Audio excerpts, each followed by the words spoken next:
Fala, jovem prodígio, tudo bem com você?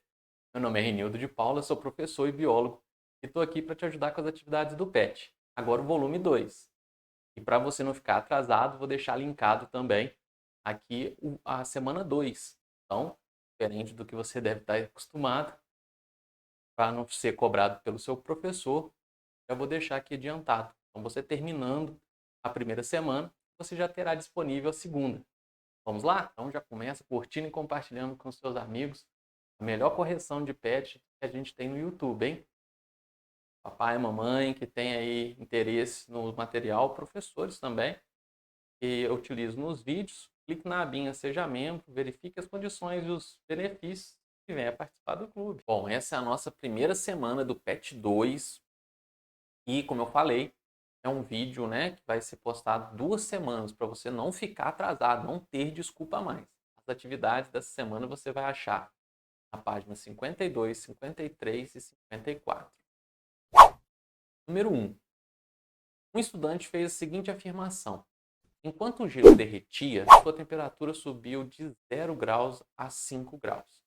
Você acha que a afirmação do estudante está correta? Justifique. Bom, antes de continuar, gostaria de pedir, né, você curta e compartilhe esse vídeo com seus amigos, ajude aí, né, não deixe de comentar. Mas uma coisa que eu queria dizer é exatamente o que eu venho recebendo, né, às vezes, várias reclamações nos comentários, né, em sala de aula também. E o que acontece? Na ciência, quando a gente chega no 9º ano, a gente tem uma introdução de química, física e biologia. E muitas vezes, né, no primeiro científico, você vai ter disciplinas específicas dessas três matérias. Até então você ainda nem conhece. Então, eu escuto muito, recebo às vezes comentários. Fala assim, nossa, odiei essa matéria, detesto essa matéria. Sempre gostei de ciências, esse ano tá muito ruim. Essas são palavras é, bem, bem suaves, né, para a gente poder discutir esse tema. Mas o que acontece é exatamente isso, é uma matéria diferente. Né? A gente tem essa introdução de química e física, que é a responsabilidade do professor do 9º ano.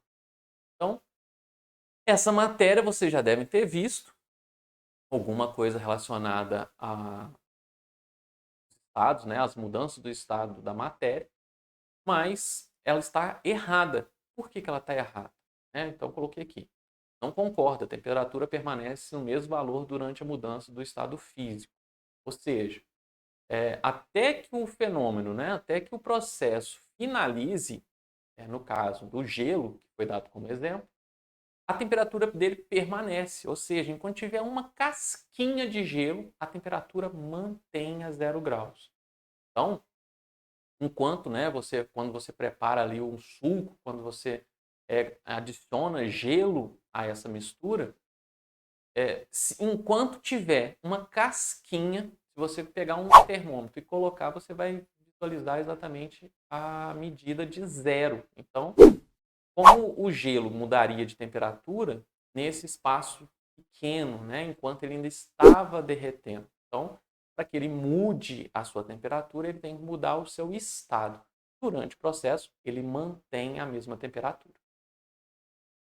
Mais ou menos isso daí. Como eu sempre digo, a gente faz um complemento, porque a gente está aqui não só para dar resposta. E eu tenho certeza que você também não assiste meus vídeos por querer só a resposta do seu pet. Número 2.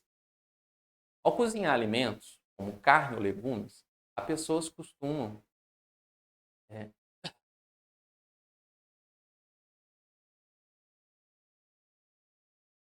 Número 2.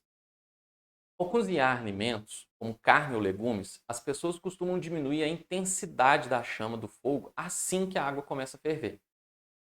Será que desse modo a comida demora mais para ficar pronta? Qual a vantagem desse procedimento? Bom, como a gente explicou na questão anterior, são 2 perguntas, né? As pessoas não gostam de respostas longas. Eu tento resumir o máximo possível, mas eu sempre recebo nos comentários que as respostas são muito grandes. Então, Mesmo diminuindo o fogo, a temperatura da água em ebulição, que é o processo que ele está passando, permanece a mesma, como a gente discutiu na primeira questão. Por isso, a comida não demora mais para ficar pronta. A vantagem é que assim a gente economiza o gás. E com o preço que o gás está, acho que deve ser feito exatamente isso. Se você quer ajudar a mamãe, o papai, né, que cozinha em casa, passe essa informação para eles, né? Às vezes o papai e a mamãe não sabem desse processo físico, né? Que não precisa. Uma vez que a temperatura chegou num estado, você pode diminuir a temperatura que ele vai manter a água fervendo. E assim, economizar gás. Se você der essa dica para o papai e para a mamãe, deixa aqui nos comentários. Número 3. O gráfico abaixo mostra a mudança do estado de uma massa de água em função da quantidade de calor. Então, é um gráfico onde a gente tem o estado sólido, tá, né? Está abaixo de zero. Então, ali a temperatura na letra A abaixo de zero, a gente tem a água no estado sólido. O B é exatamente a fusão, por isso aquele platô. Você repare que ele tem ali aquela retinha, chama de platô.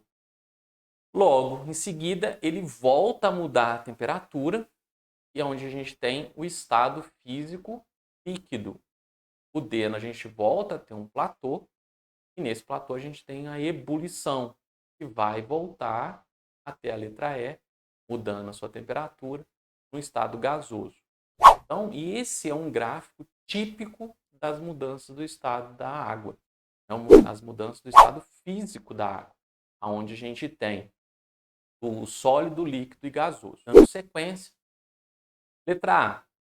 Qual é o estado físico da água nos trechos A, C e E do gráfico?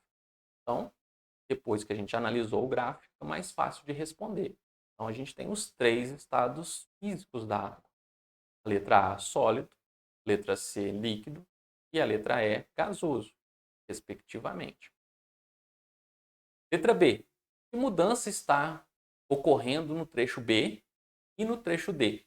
Então, depois que a gente analisou, fica só preencher o gabarito, né? Então, vamos lá. Letra B, fusão. Letra D, ebulição. No trecho B e no trecho D, a temperatura está variando? Não, porque eu já expliquei. Então, nesses processos, até que ele se finalize e passe para uma nova fase, a temperatura não varia. E o que o número, né, a letra D, o que o número 0 e 100 no gráfico indicam? A temperatura de fusão e de ebulição, respectivamente, em graus Celsius. Esses pontos, né, essa temperatura, ela pode variar dependendo aí da localização e da altitude. Mas isso a gente vai deixar para uma outra aula. Número 4. E essa vai em homenagem aos meus colegas de trabalho, os professores. Gosta do cafezinho. O café solúvel é obtido a partir do café comum dissolvido em água. A solução é congelada e, a seguir, diminui-se bruscamente a pressão. Com isso, a água passa direto e rapidamente para o estado gasoso, sendo eliminado do sistema por sucção. Com a remoção da água, o sistema por esse meio, resta o café em pó e seco. Identifique as mudanças do estado físico ocorridas nesse processo. Então, olha só, o café solúvel é aquele que você só adiciona café, e hoje a gente tem, né, as maquininhas expresso, que geralmente vêm as cápsulas. Então, elas seguem esse mesmo processo. Tanto o café instantâneo quanto o expresso, eles seguem mais ou menos esse mesmo processo, né, de produção. Você faz o café, por isso que ele é expresso ou instantâneo. Porque ele já foi preparado, ele já foi feito de alguma maneira, ele já foi dissolvido. Só que eles fazem aqueles granulozinhos, né? Aquelas partículas, né? Aqueles grãozinhos, exatamente para que você só adicione a água que foi retirada no processo. Bom, primeiramente, ele congela. Então, ele está ali no estado de solidificação. E, consequentemente, né, quando você pega, ele passa do estado sólido para o gasoso, sem passar pelo estado líquido, a gente chama de sublimação. Então, a nossa resposta é a letra D. E a número 5, para a gente finalizar, tem uma tirinha, uma charge, abordando as mudanças do estado físico pelas quais a água passa. Então, depois de lido, essas mudanças são muito importantes para o ciclo da água. A respeito desse processo, podemos afirmar que no terceiro quadrinho observa-se o fenômeno de sublimação? Não, como eu acabei de explicar, a sublimação é o processo, né, da mudança do estado sólido para o gasoso sem passar pelo estado líquido. E a gente viu a água derretendo, o gelo derretendo, se transformando em água. Então, essa está errada. Durante o processo de solidificação, as moléculas da água se afastam uma das outras, fazendo com que o gelo tenha maior densidade que a água no estado líquido. Não, solidificação é do estado líquido para o sólido, estado líquido para o sólido. Então, é o contrário. Em vez das moléculas se afastarem, elas se juntam ainda mais, elas ficam bem próximas umas das outras. Letra C. O derretimento das geleiras causadas pelo aquecimento global tem afetado o equilíbrio do planeta, comprometendo a sobrevivência dos ursos polares? Sim, essa é a nossa resposta. Apesar de parecer que não tem muito com o assunto sobre as mudanças do estado físico, eu acredito que o material quis exatamente abordar outros temas. Então, essa é a nossa resposta certa. Durante o processo de condensação, a água passa do estado sólido para o líquido. Nesse estado, a água assume a forma de um objeto que o contém. Não, né?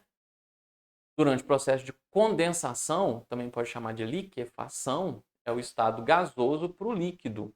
Né? Então, essa também estava errada. Com certeza, a nossa resposta certa é a letra C de casa. C de certo também. Ficou alguma dúvida, jovem prodígio? Estou sempre aqui para ajudar vocês. Como eu disse, não deixe, né, no final do vídeo de verificar as playlists e os vídeos que caso você tenha esquecido. Não deixe de curtir e compartilhar se assistiu o vídeo até agora. Se é novo no canal, se inscreva, não deixe de ativar o sininho. Ajude a chegar aí aos 50 mil inscritos. Conto com você. Espero aí ter ajudado todos vocês. Até a próxima. Sucesso sempre!